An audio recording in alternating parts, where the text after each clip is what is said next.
تقدروا تزيدوا الزيت. انا الصراحه ما كنديرش الزيت، كنخلطو مزيان مزيان.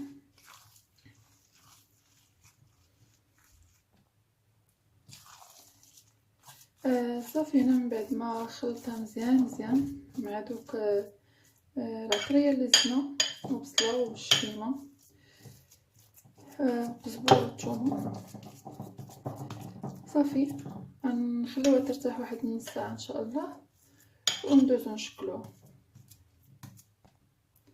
من بعد ما ارتاحت الكفيته ديالنا دابا غندوزو نشكلوها. ندهنو يدينا شويه بشويه ديال الزيت باش ما تلصقش فينا.